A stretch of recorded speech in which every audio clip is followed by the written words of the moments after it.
Cassandra Seibel. Forget about it. Forget about it. Cassandra Seibel.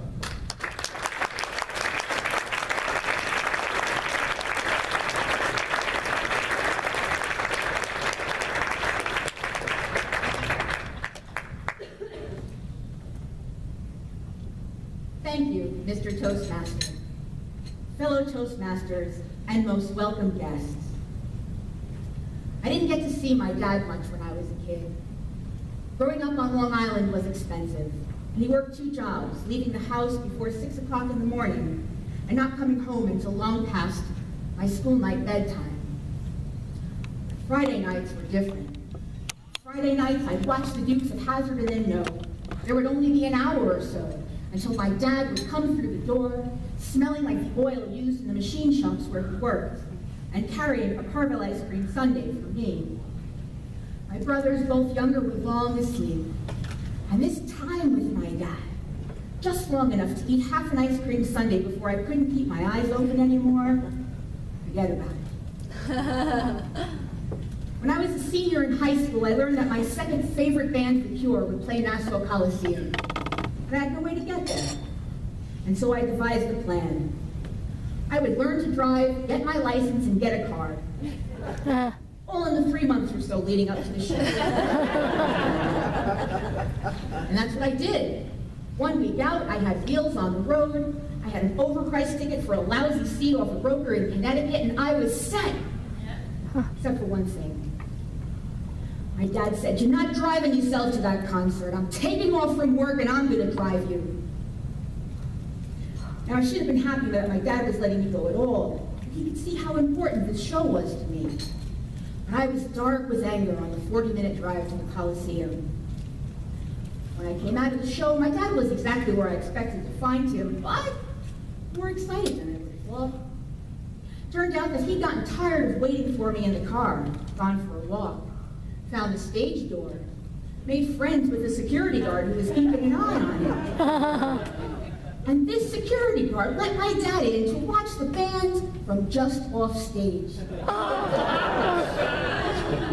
And my dad was ecstatic. He said, "The band, they were right there."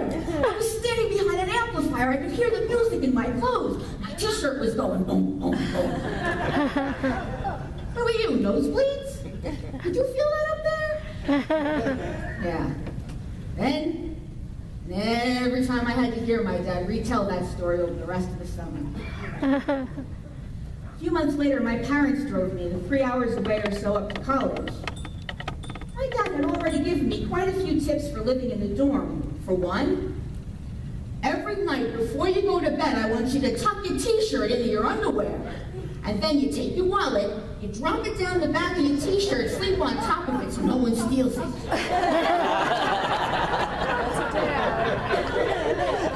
We got into the dorm and we saw that there were bunk beds, and I had my choice, top or bottom. My dad says, "You take the top." Always when I was in the Army barracks, I would take the top bunk because that way, when somebody comes at you in the middle of the night, you kick them in the face, bam!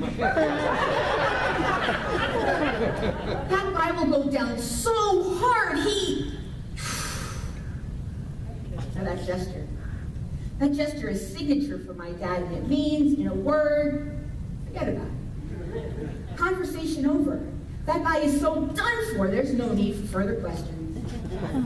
But, my dad said, when somebody does get up on your bunk, I learned this one from a Steven Seagal movie. Here's what you do. I want you to take your thumbs, put them over the guy's eyeballs, wrap your fingers around the back of his head, and then squeeze over the back of his skull. You'll do that to a guy.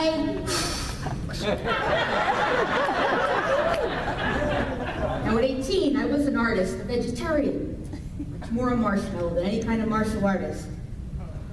Maybe to be comfortable with leaving me so far away, my dad had to believe I had just a little bit of Steven Seagal in me somewhere.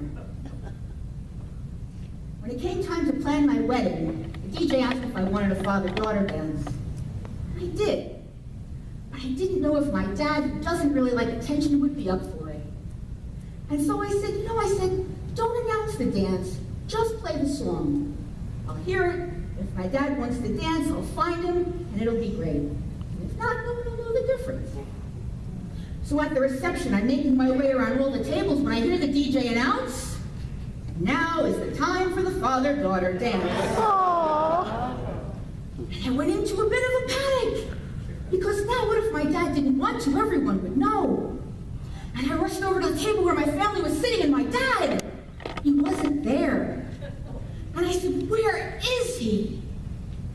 And his cousin stood and pointed at the dance floor that was empty, except for my dad, who was already out there dancing by himself, just like he had across a lifetime of Saturday nights in our kitchen, but here, in a suit, with a backdrop of party lights, our family and friends cheering.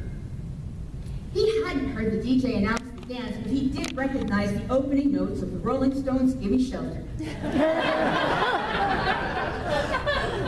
Which, with its lyrics of "Ooh, a storm is threatening my very life today," is unusual for a wedding. I stood for just a moment watching my dad before heading out there. And that dance with my dad, forget about it. The time to eat half an ice cream sundae. A few hours in the car, 4 minutes and 30 seconds of a song. You know, I didn't get to see my dad much when I was a kid, but look at all that he was able to teach me in the time that we did have. How to work hard and achieve goals. How to be responsible and try to ensure the safety of those I love. How to find joy in music. And now that I'm a parent, I try to do the same. To teach my son in the time we have together by simply being the best of who I am. And that way, showing him that I love him.